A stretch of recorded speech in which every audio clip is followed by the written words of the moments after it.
umugore nk'abandi nkuko bamwe akora cyacu cese amadina mwame ngo umugore nk'abandi hibambewe si umugore nk'abandi muci imvura yisani yataze amaso yacu ari umutima wacu wari waranduse twibuka bibi gusa muntu ureka kumugira ikigongwe n'uzogesera ubwa mbere n'uzomene ku mutima ubwa mbere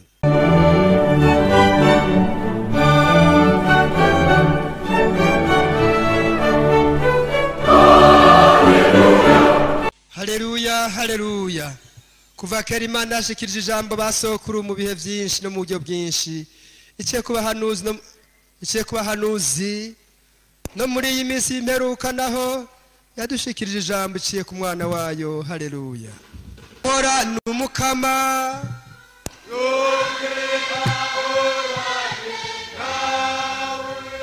inkuru nziza Yesu Kristo uko yanditswe na Luka mwerahanda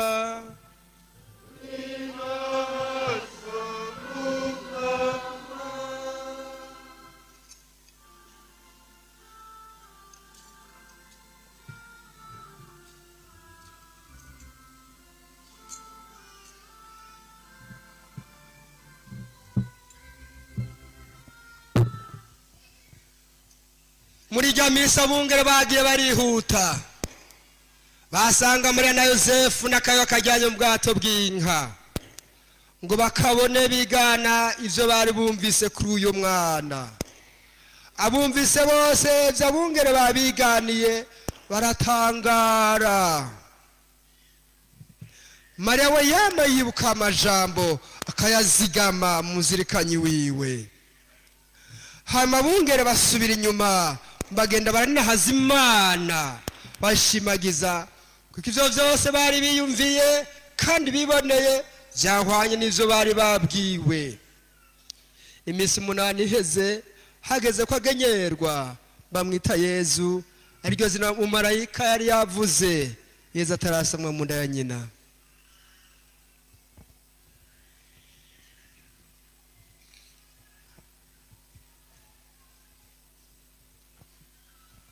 twake dukenguruka inkuru nziza ya Kristo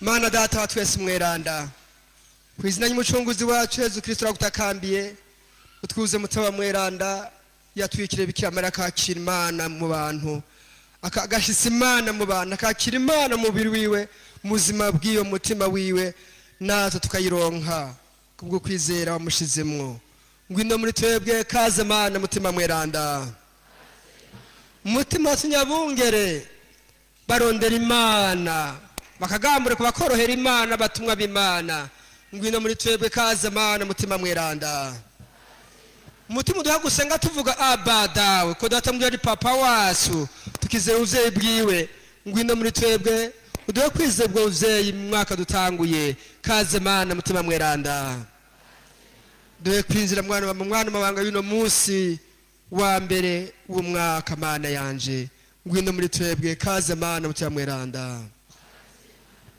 ingomana mutima mweranda ngubuze imitima y'abakwemera gira ko urukundo bagufitiye gomera muri bo nk'umuro waka tumuzirikanyi wawe nta gitazoremwe uzohindurana isi Mana wakwije mbwe bwakwemera umuco w'Imana mutima mweranda gira uduhe umuzirikanyi mwiza tubashe gutegera ivyiza horo tubere muhoza duhimbara ivyo turabigusaba kubwa Yesu Kristo nyene mukama wacu urakoze ko ari uri mutima w'Imana zima we muyobozi mwiza atayovya urakoze mutima mweranda yaje arungitswe na data yaje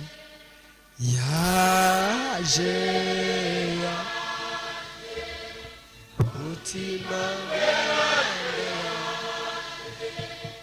arungitswe na data yaje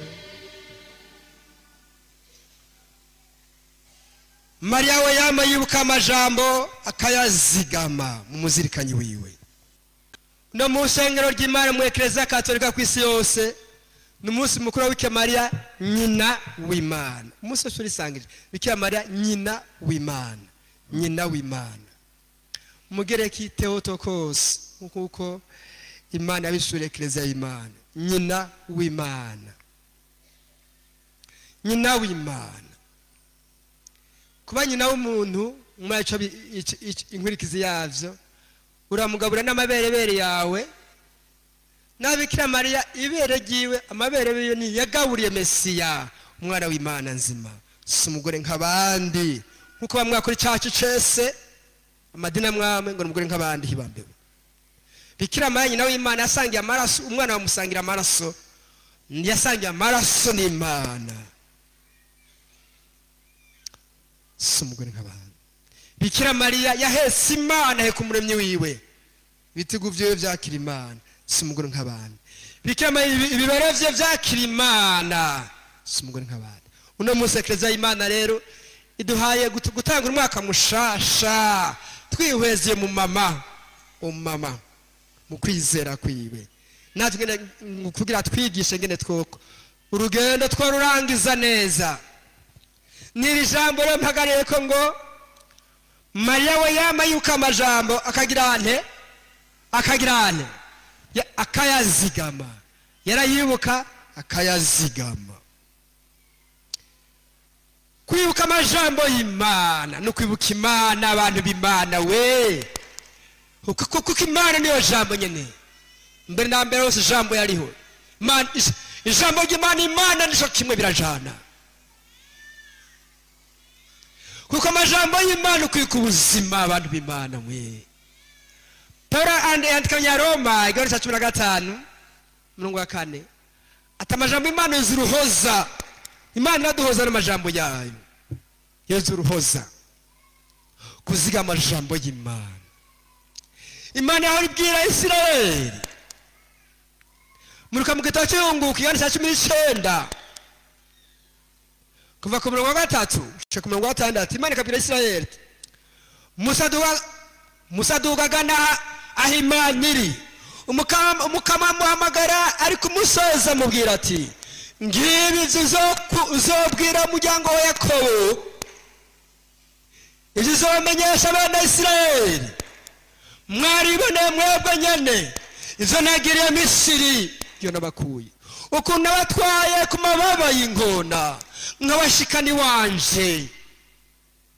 Ubu rero nimwumviriza neza ijwi ryanje, mukazigama isezerano ryanje, muzoba ikibare canje mu bihugu byose, kuko isi yose ari yanje. Namwe muzombera ubwami bwabahereza nkuka mu mbere igihugu cy'Akeranda. Aya niyo majambo uzobwira bene Isirayeli. Kuzigama, menya wavuye sha, uzigame isezerano ry'Imana. Abantu b'Imana, muci imvura yisani yataze, amaso yacu ari umutima wacu wari waranduse.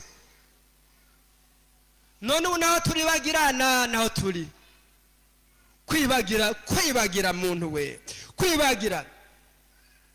Imana ibwira Isirayeli mugenzi wanje, ngibi zizabwira umuryango wa Yakobo, igizomenyesha abana Isirayeli, mwaribone mwebwe nyene ivyo navyo nivyo nagiriye Misiri, ukuntu abatwaye ku mababa y'ingona nkashikani wanje. Ubu rero nimwumviriza ijwi, nimwumviza neza ijwi ryanje, mukazigama isezerano ryanje, muzoba icibare canje mu bihugu byose, kuko isi yose ari yanje, namwe muzombera ubwami.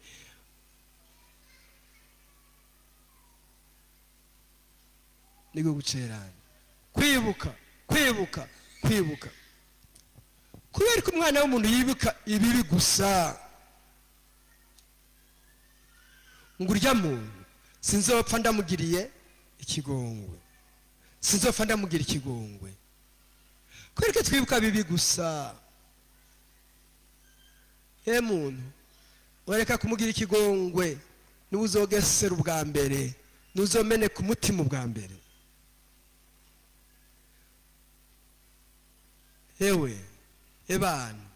Ebanu, iyo tugize ingorane tukava murazi yuko dutinya ngo baturoze siko batumaze ngo baturoze baratwishe baturoze baduhaye amasumu baraduhwereje ntubora niko tuvuga ewe hama umvise ko warozwe ugacugirane ngende gucisha nanje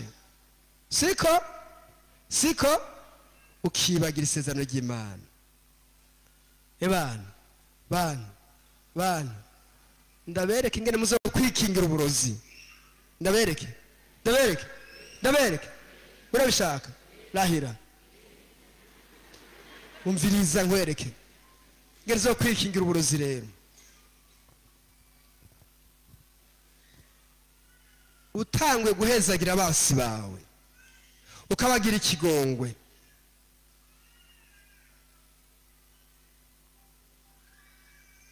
ubwo nyene ubahaye nguvu marayika mwiza wa mweranda nawe acakora na Mikaheli mweranda marayika mukuru nawe marayika muhoga acakora na kugwego hejuru gacakora n'umwamikazi wa marayika Bikira Mariya abo nabo rungiswe n'Imana nta burozi nawe umwe adasanzaza nta mashita namwe adasambura ndabarahiye ukuri kwera kw'Imana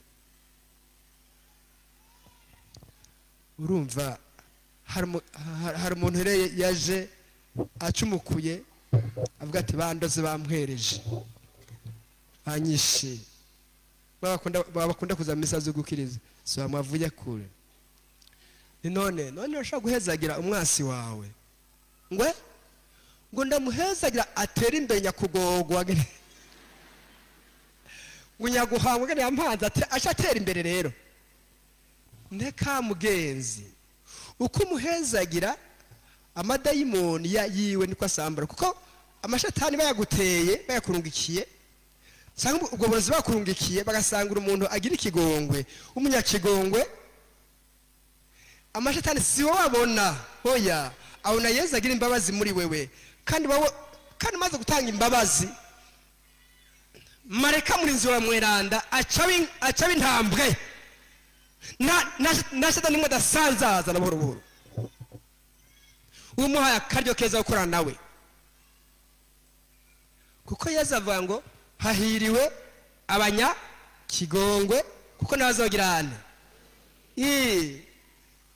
zigama iryo jambo yukugira imbabazi ngo Mariya we yamayuka amajambo akayazigama muzirikanyi wiwe bantu b'Imana ereka ntitwigeze twinjira mu isezerano ry'Imana mw'abakirisu niwatangura kwizera amajambo y'Imana uzona umugisha w'Imana ukwemera kuvyagwa n'ukumviza amajambo y'Imana Paulo avugishwa n'Imana yandikanya Roma igani cya 10 igiwere c'10:17 ngo mbega bo kwemera bato batarumva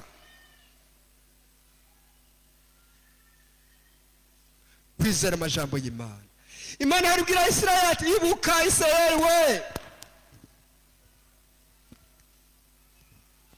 ibuka Israeli we era abanyakubahwa mukiriso wa mugabo nyakubahwa wa mugore nyakubahwa wa mukobwa nyakubahwa wa musore nyakubahwa gakobwa gahungu nyakubahwa era ngene Imana ivuga mu gitabo cy'amategeko 8:11 abakoresha Bibiliya y'igiporoti ni gitabo cyo gusoma mu vyagezwe 8:11 kuko nabandi baba bari kwaro aravyumviriza handitswe ngo uririnda rero kwibagira umukama Imana yawe urinda kwibagira umukama Imana yawe uziga amateka yiwe amateka yiwe n'ingingo ziwe ndagutegetse uyu munsi niwajya ugahimba ukubaka inzu nziza kandi ukazibamwo ibitungwa binini vyawe n'ibitungwa bito vyawe bizogwirira ifeza n'inzahabu bikagwira iwawe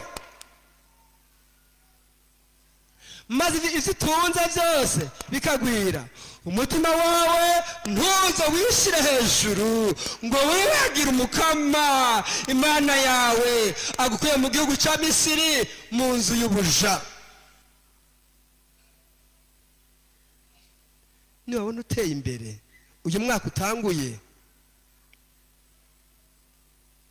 umutima wawe ntuze wishire hejuru ngo wibagire umukama imana yawe agukuye mu gihugu cya Misiri mu nzu y'ubuja. Urinda kwibagira umukama. Igitabo cy'Amategeko 8 kuva mu rwa 11. Mugenzi Bikira Mariya yibuka aya majambo akagirane akayazigama. Uririnda kwibagira nyakubaho. Aha twebwe turi hari abandi, ejo hazoza abandi. Twebwe Imana uno mwaka shatse ko tuwutangurana nayo kuko turabanyavya kumbure hari amadeni tutarishura. Papa Benedicto 16 ejo yacikanye saa 3 n'iminota 34. Uyo muntu yatije kwizera umusava karuhariwe yanyemoje umuntu aciye bugufi ahebuje. Yarabonye ati jewe amagara arankitse sinshobora gutambuka neza nukuri imbere naho bavuga ngo papa ntibatanga imihoho. Hari hakiri imyaka 600 Gregory Mweranda hari mu 1915 atanze imihoho. Nawe rero aravuga ati jewe numva mugabo cyo kimwe na papa Benedicto 16 jewe bira simbona yuko ibintu binkundiye. Aremera aca bugufi imbere y'Imana ati Mana ati noneho rero acazimanganira mu gusenga ahantu hiyugaranye hagira handi y'Vatikano nyene kimba cya hafi hara abasenga biyugaranye azimangana mu kwizera Imana ati jenzo bandanye ubutumwa mwami wanje mu gusenga mu kugira uko nshoboye kose mu gusenga ndakwambaza. Niwe yandika mu iminsi ya nyuma rero abona ko amagara ko agomba sezera isi yanditse amajambo ati Mana yanje muri iyi minsi ngira ngo ni minsi ya nyuma yanje ngira ngo ndangize urugendo hanyuma nje imbere mu camanza w'intungane anshira ubanza kuvyo nakoze. Ati Mana yanje numva mfise ubwoba ndavye kahise kanje k'imyaka myinshi mfise ubwoba Mana yanje uhoraho kw'ivyantu banarakoze ivyo ntarakuranguriye neza. Agaca yongera ko ngo ariko Mana yanje wenyene Yezu wanje ndagukunda cyane ngo ni wowe wambwiye kuri umutabazi wanje mutima n'umutabazi wanje mfise ubwoba mvanga n'umunezero kuko uri umutabazi wanje. Agaca avuga rero ngo nca nibuka ya majambo avugisha Yohana ari mu ryazinga rya Patmos mu vyahise mu gitabo cy'Ivyahise mu Yohana igabane ca mbere mu mwaka wa 18 akavuga amajambo ngo Yohani ngo akubonye mukama Yezu agira ubwoba bwo hasi nk'uwapfuye ngo nawe umukora ku bitugu uramuhumuriza ati humura nugira ubwoba jewe ndi wambe n'uwanyuma narapfuye n'abandi muzima. Ati nanje mukiza wanje Yezu nubwo mfise ubwoba mimba nico kiganza wakojeje kuri Yohani nanje ukinkoza ko humura ntugira ubwoba jewe ndi wambe n'uwanyuma narapfuye n'abandi muzima mfise imfunguzo dukuzimu n'izurupfu.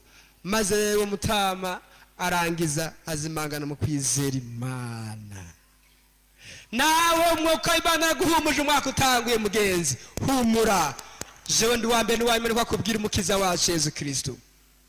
Humura araguhumurije igihe kirageze utahura ijambo Pawulo yavuze mikate ya kabiri yandika Abanyakorintho cya 3:18 ati tuzova mu bwiza tuja mu ndi bwiza busumbirije tuzova mu nahazwa tuja mu ndi nahazwa busumbirije nous irons de gloire en gloire.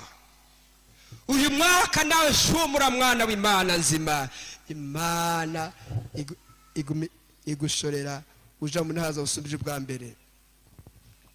Naho wowe warageseye ukagiza ivyaha vyinshi wakoze mwaka uheze Imana ntigira kontabirite ngo iharure ngo we kagabo we wakoze ibi none ngo uje imbere yanje ihibambe suko imeze Imana uyemere ubunyere bwa none uti Yesu ndakwemeye mwami wanje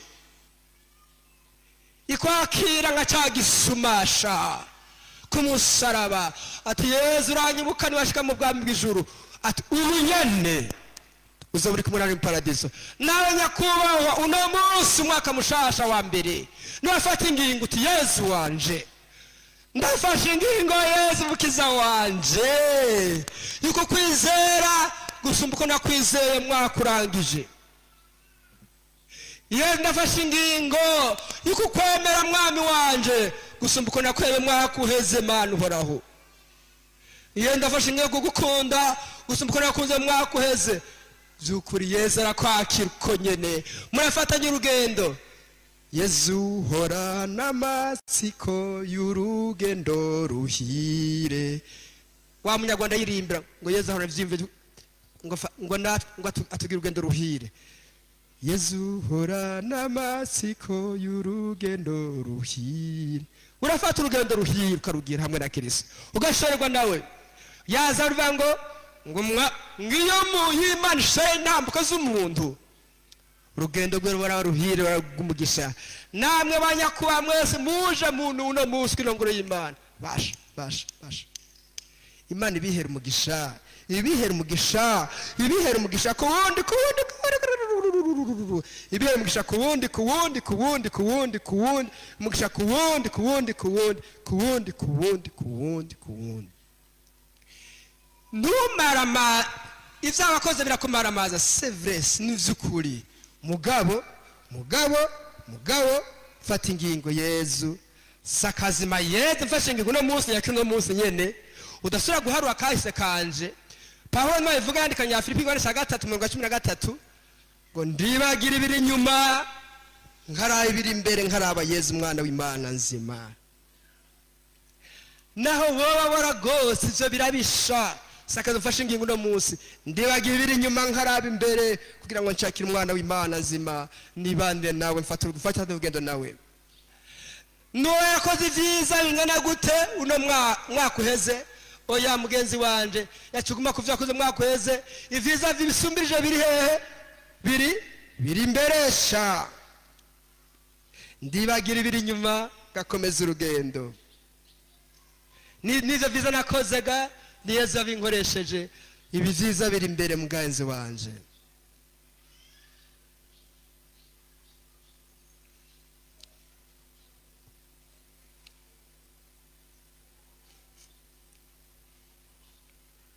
Hanyuma ico ndagusavye nikimana tubwiye ngo abumvise bose ivyo abungere babiganiye ngo baragirane ngo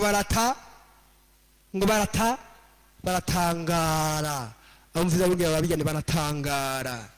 Nawe mugenzi no mwaka utangare ubonye umugore wawe ewe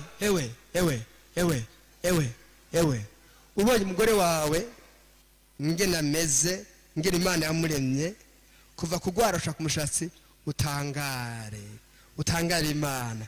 Nshaka gutangarira ubwiza bwawe Mana yanje. Umugore wawe ubonye umugabo wawe wa mugore ngene Imana yamuremye yamuhinguye siko uri kuramwuhagira siko ntimuhagiraga ntumbaze uravyumva siko utangare. Shaka gutangarira ubwiza bwawe Mana yanje. Uravyumva wabona umwana wawe afise abana uravye nakura nyatangura guhoha agakura akaba umugabo akamera ubwanwa akaba inkumi akamera amabere bavyumva. Shaka gutangarira ubwiza bwawe Mana yanje. Yahawe abagabo n'abagore ubonye akanyegeri ubonye akanyegeri ngene kiremeka ibintu karya bigasumbya ibiro tangara. Shaka gutangarira ubwiza bwawe Mana yanje. Ndabasavye kudatangara kumenyana n'ibibi cyane bantu b'Imana. Ubonye kimonyo ngene cimba ngene kizohiba cimba ibi tangara.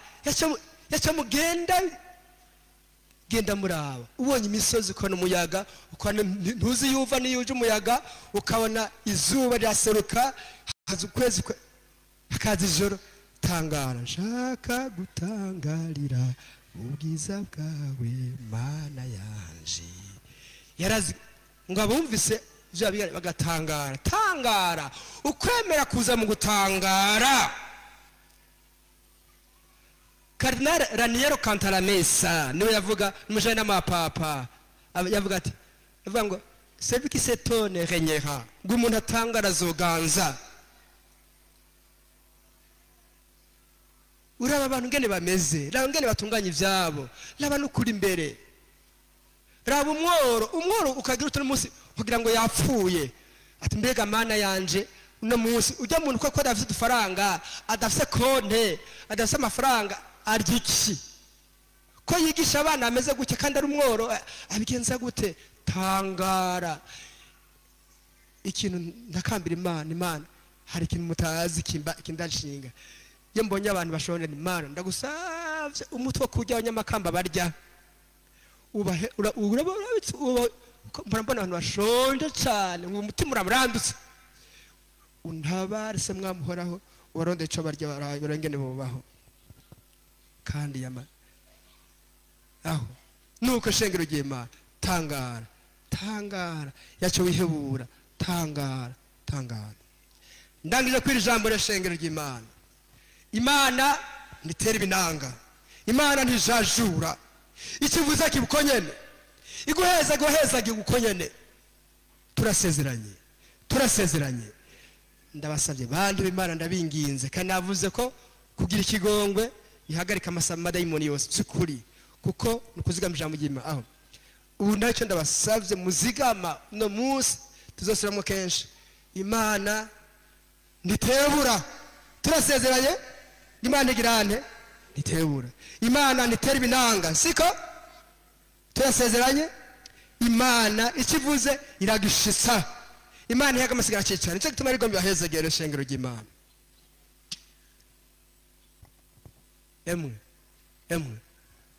murayihereje inzigo yanyu, murayihereje Imana ishari ryanyu, turahereje Imana ubushirasoni bwacu, sabwe tubahereje Imana.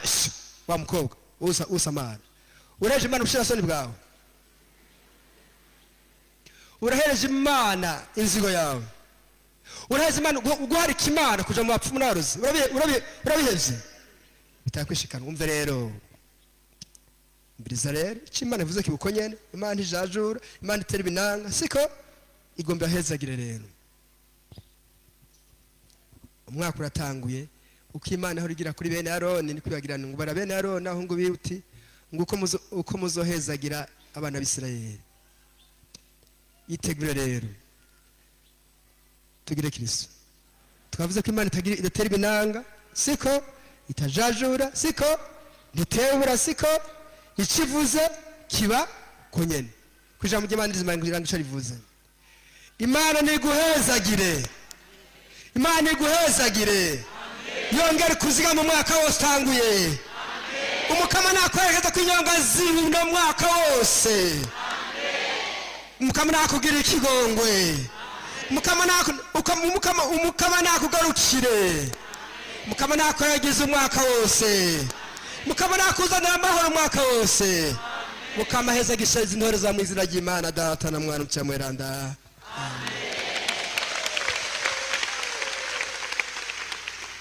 Imana nitebura, ntijajura, ntitera ibinanga. Ikivuze kibukonyene, akubwira ati ngo ndakuruhurira, abikora ukonyene. Nawe twamuharitse tukaja hane. Imana itebura, ntijajura, ntitera ibinanga. Ikivuze yagishitse. Nicyo tutamwumvise ngo bikama y'amaziga amajambo y'Imana umutima wiwe, azigama kuzigama.